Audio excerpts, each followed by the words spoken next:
Convidados, eis que tenho o meu jantar preparado, os meus bois cevados já estão mortos e tudo já pronto, vinde às pontas. Porém, eles não fazendo caso, foram um para o campo, outro para o seu tráfico ou trabalho, e os outros, apoderando-se dos servos, os ultrapassaram e mataram. E o rei, tendo notícia disso, encolarizou-se e, enviando o seu exército, destruiu aqueles homicidas e incendiou a cidade. A Bíblia vai dizer que o reino do céu é semelhante a um rei, irmãos, que fazendo a festa das bodas, chamou os convidados. Isso aqui, irmãos, está explicado quando nós lemos João capítulo 1. A Bíblia diz que Jesus ele veio para os seus, mas os seus não o receberam. Mas todos quanto receberam foi dado o direito de serem chamados filhos de Deus. Jesus veio para os judeus não quiseram, os judeus o mataram, e isso não é de agora, isso faz tempo. Jesus vai olhar e vai dizer assim: ó Jerusalém, que tem matado os profetas todo o tempo, eu como a galinha tentei juntar vocês debaixo da minha asa para proteger, mas eles não quiseram, irmãos. Aí Jesus ele vai abrir a oportunidade para os gentios. Jesus vai abrir a oportunidade para mim e para você. Jesus aqui ele conta uma parábola dizendo que quando o rei soube da notícia, ele se irou de tal forma, está no verso 7 de Mateus 22, que ele mandou um grande exército para destruir os homicidas e queimar aquela cidade. 70 anos depois da morte e ressurreição de Jesus, a Bíblia vai dizer que o filho do imperador Tito, Vespasiano, ele vai queimar a cidade de Jerusalém, porque a palavra de Deus precisa se cumprir. As bodas, irmãos, vai alcançar os gentios, vai alcançar aqueles que eram mancos, que estavam nas ruas e vielas, aquele que a sociedade olhava e não dava nada. Quando fala desses coxos, quando fala dos aleijados, quando fala dos desprezados, está falando de mim e de você. Até porque a promessa era somente para os judeus, mas eles não quiseram. Aí Jesus abriu a oportunidade da graça. Se hoje nós estamos aqui, não é porque nós somos bonzinhos, não. Se hoje nós estamos aqui, é porque a graça de Deus nos alcançou. Maravilha de Deus. A Bíblia diz que as bodas do Cordeiro foi preparada, as bodas do Filho do Rei. Então o povo entrou para as bodas, e de repente o rei começa a passear no meio da festa, e encontrou alguém que não estava com as roupas nupciais, e ele vai dizer assim para os soldados: pegue, amarre as mãos e os pés e lance para fora, porque não é de qualquer maneira que nós iremos entrar nas bodas do Cordeiro, irmãos. Tem que estar preparado, tem um padrão a ser exigido. Ah, pastor, eu não creio assim, não entendo assim, eu vivo a minha fé do jeito que eu quero. Pode viver do jeito que você quer, mas se você vai entrar nas bodas é outro assunto. Jesus não está perguntando o que nós achamos, ele estabeleceu um princípio. Eu respeito o princípio, eu não sou estar fora do propósito. Ah, mas eu tenho Deus no coração, eu tenho Deus no coração, mas o problema não é ter Deus no coração, o problema é Ele ser Senhor da sua vida. Porque ter Deus no coração, você pode perguntar lá fora para qualquer um, todos eles vão dizer que tem Deus no coração. A diferença é quem é Senhor da vida deles. As bodas do Cordeiro nos despertam para isso, irmãos. Deus ele sempre vai fazer aliança com pessoas que têm facilidade de se arrepender aos pés do Senhor. É por isso que quando eu olho para a história de Saul, irmãos, Deus falou através do profeta assim: ó, vai lá, mata os amalequitas, mata tudo que tem lá. Mas aí ele vai olhar lá, ele vai ver que os gado é bom, ele vai deixar os gado vivos, ele vai poupar a vida do rei. E de repente o profeta Samuel vai chegar e vai dizer assim: opa, estou ouvindo barulhos aí de bois, estou ouvindo barulho de ovelha. E Saul ele vai dizer assim: não, mas é que o povo falou. Deus tem um negócio, irmão, tão estreito com pessoas que não assumem a própria responsabilidade, mas tem facilidade de jogar para os outros, né? Adão fez isso. Adão falou assim: ó, a culpa não é minha não, isso aqui é nas entrelinhas.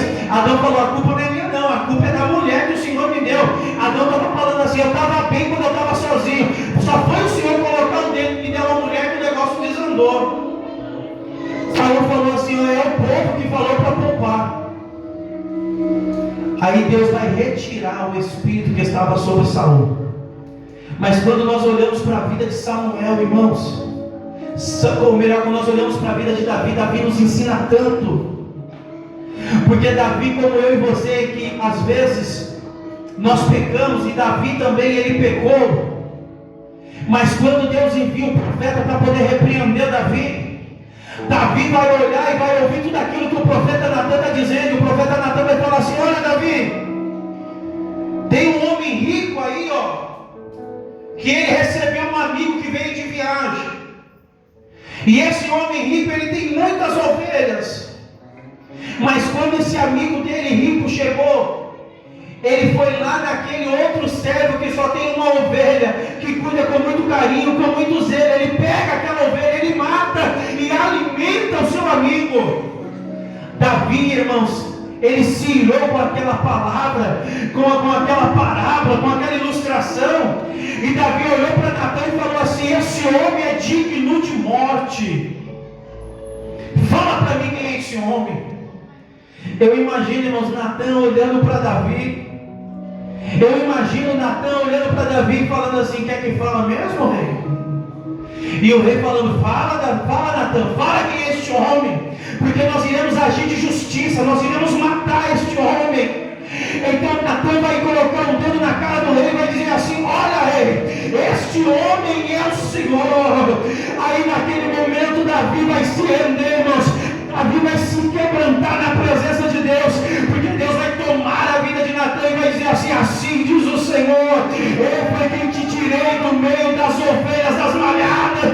Davi, lembra o que você passou, Davi, lembra os livramentos que eu te dei, Davi, se arrepende, volta, Davi. Maravilha, meu Deus, profundo, Jesus. Davi é um homem, irmãos, que agia, irmãos, com justiça.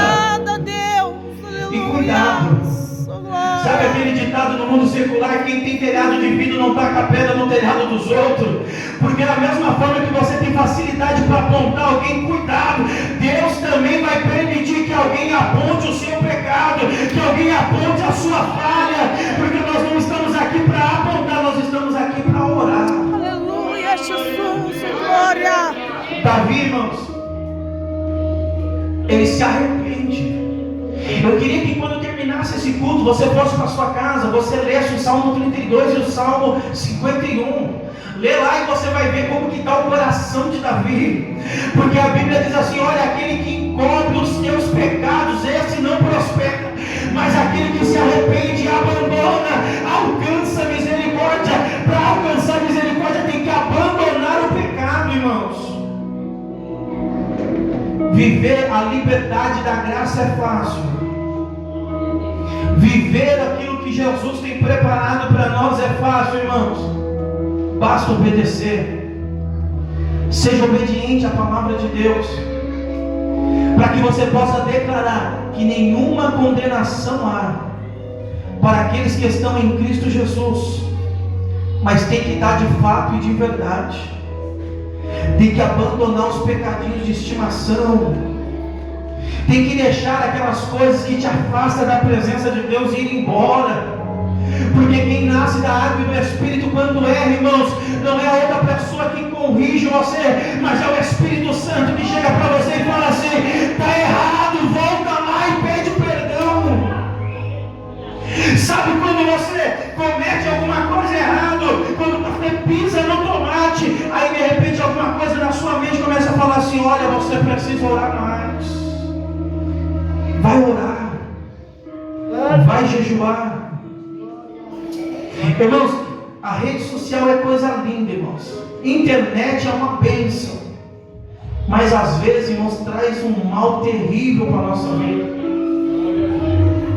Você quer ver como Deus se entristece quando Ele está lá na glória? É quando Deus ele vê uma pessoa fazendo um dos seus pequeninos tropeçar. Jesus ele fala assim: ai daquele que faz um dos pequeninos tropeçar. Rede social é coisa boa, irmãos, se for para a glória de Deus. Mas o que eu escuto de pessoas se queixando para mim: Pastor, aconteceu isso, fulano colocou uma indireta nos status.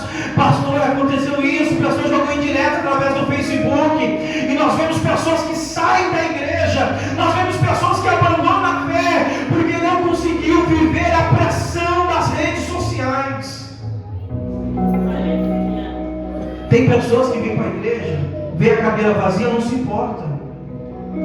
Tem pessoas que vêm para a igreja, uma pessoa que você estava do lado dela, já tem 2, 3, 4 cultos que não vem, mas para ela está tudo bem. Ela estando na igreja está bom. Só que o coração de Deus sangra, irmãos. Porque muitas das vezes essa pessoa não está sentada aí do seu lado por causa de você mesmo. É por isso que Jesus ele diz assim que ele ama sinceridade. E a sinceridade vem de uma palavrinha usada muito naqueles tempos, que é sincera. Porque quando o oleiro fazia o vaso e o vaso trincava, e ele precisava vender para ter lucro, ele pegava a cera, ele tampava aquela rachadura, e aquele vaso ficava bonito, vendia. Mas quando ia ser usado em casa, nem a cera era o suficiente para tampar a rachadura. Sinceridade. Em vez de nós irmos para as redes sociais, irmãos, em vez de colocar textos em Facebook, pastor, isso daí é direto para alguém? Claro que não, irmãos. É uma mensagem revelada. Eu não estou com esboço. Os irmãos viram aqui que eu folheei. Eu comecei em Romanos, nós fomos para Efésios, fomos em Gálatas, fomos para Mateus. Eu não estou falando isso aqui para atacar ninguém, mas eu quero que você entenda que o Espírito Santo quer falar com você. O Espírito Santo quer falar comigo. É por isso que nós não podemos, irmãos, ir para redes sociais. Você está com algum problema? Vai para o joelho. Jesus ele disse assim, ó, entra no teu quarto, fecha a tua porta e fala com o teu pai que te ouve no secreto. Porque as nossas causas nós temos que apresentar para Ele. É Ele que vai resolver a nossa situação. É Ele que vai resolver a nossa causa. Irmãos, eu quero chegar na presença de Deus naquele grande dia e Jesus olhar para mim e falar assim, pastor Everton, cadê as ovelhas que eu confiei nas tuas mãos? Irmãos, como é triste nós ligarmos para algum irmão que faz um tempo que não vem para a igreja. Irmãos, hoje é culto da família, isso aqui é para tratar mesmo os irmãos. E o irmão falar assim, pastor, não vou mais por culto. Por que, irmão, não vai mais por culto? Ah não, pastor, fulano falou isso para mim, ciclano falou outro, fulano colocou nas redes sociais. Irmãos, é muito triste, porque para essa obra, ela está do jeito que está. Teve lágrimas, teve oração. Às vezes, irmão, nós estamos batalhando tanto para poder granjear almas para o reino de Deus. Aí chega uma pessoa que caiu de paraquedas e ela derrama todos os traumas que ela teve em outros lugares sobre pessoas, irmãos, que ainda não têm bagagem para suportar. E aí a pessoa não suporta, a pessoa abandona a fé, a pessoa vai embora. Muito difícil às vezes consegue se enquadrar e estar em outro lugar adorando a Deus. Mas e quando essa pessoa vai para o mundo? Foge da presença de Deus. Quando teve pessoa que falou para mim assim, pastor, se na igreja está assim, eu prefiro ficar no mundo. Irmãos, isso aí às vezes é pensamento que está no nosso coração, porque nós não fomos verdadeiramente libertos. A pessoa comparar a igreja com o mundo e falar que é melhor estar no mundo, pessoa que não foi liberta. Porque no mundo ela passa as mesmas coisas e ainda pior, mas mesmo assim ela não sai de lá. Ela reclama que tem traição dentro da igreja, mas no serviço também tem. Ela reclama de muitas coisas que acontecem na igreja, mas dentro da família acontece também. Mas mesmo assim, ela precisa estar, porque ela depende do serviço, ela depende do salário. E na igreja é diferente? Claro que não. Quem for fiel até o fim, dar-te-ei a coroa da vida eterna. Eu creio, Deus. Jesus ele disse assim, ó, guarda o que tem, para que ninguém roube a tua coroa. Se Jesus falou, irmão, para guardar o que tem, também, para que ninguém roube a sua coroa, cuidado, porque a coroa pode ser roubada. Às vezes o diabo ele monta uma estratégia, a pessoa cai que nem patinho na cilada.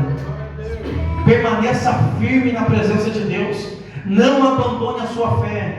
Irmão, se alguém colocou alguma coisa e alguma coisa está entristecendo você, como pastor desta igreja, eu quero te orientar, não deixa isso entrar no teu coração. Vale a pena ser fiel a Deus, irmãos. Paulo ele diz assim: as tribulações momentâneas não se compara com a glória vindoura. Você é perseguido aqui, irmãos, mas a glória de Deus é melhor para mim e para você, porque quando nós chegarmos no paraíso, você vai dizer assim: valeu a pena passar o que eu passei na terra, valeu a pena suportar o que eu suportei, hoje eu estou na glória. Não saia da presença de Deus, irmãos. Para com essa conversa de que você está sendo perseguido dentro da igreja. Será que está sendo perseguido mesmo? Procura a história dos discípulos, vê como que eles morreram. Homem cerrado ao meio, outro decapitado, outro apedrejado. Vai ler a história da igreja, irmãos. Pessoas porque confessou a fé, era colocado dentro de um bezerro de bronze, fogueira era aceso embaixo, a pele da pessoa grudava naquela lata quente, a pessoa gritava de dor, e isso é ser perseguido. Agora você acha que uma indireta, irmão, em Facebook, isso é perseguição? Vale a pena permanecer, irmãos, na presença de Deus. Guarda o que você tem, para que ninguém roube a sua coroa. Permaneça firme, não abandone a sua fé. Tudo que aconteceu com você, você fala assim: é para a glória de Deus. Paulo ele escreve aos Romanos, e eu encerro aqui, ele escreve aos Romanos dizendo assim: tudo coopera para o bem daqueles que amam a Deus. Ele está dizendo assim: vai ter dias que vai ser dias ensolarados, glória a Deus por isso. Só que vai ter dias que vai ser dias nublados, e glória a Deus por isso. Vai ser dias que vai ser dias de chuva. Você não vai poder sair da sua casa porque a chuva vai estar muito forte, mas glória a Deus por isso. Aí o salmista conforta o coração dizendo: o choro pode durar uma noite, mas a alegria, ela vem pelo amanhã. É Deus dizendo assim: igreja vale da bênção, não desiste, tudo é um ciclo. Talvez alguém, irmãos, veio para o culto hoje, está vivendo o verão da tua vida, é um ciclo, irmãos. Mas se prepara, porque o inverno vai chegar, o outono, mas depois de novo tem primavera, tem verão. Ninguém vai viver sofrendo para o resto da vida, irmãos. E ninguém vai viver dando risada para os quatro cantos da terra o resto da vida também não. Vai ser dia que você vai rir, mas vai ter dias que você vai ter que chorar também. O choro é bom. Meu pai falava assim: chora, porque chorar limpa os olhos. Chorar é bom. Jeremias ele era o profeta chorão, foi conhecido como profeta chorão. Cuidado, tem chamado de Jeremias, vai chorar bastante. Se põe de pé, igreja, em nome de Jesus. Dê uma linda salva de palmas ao Senhor.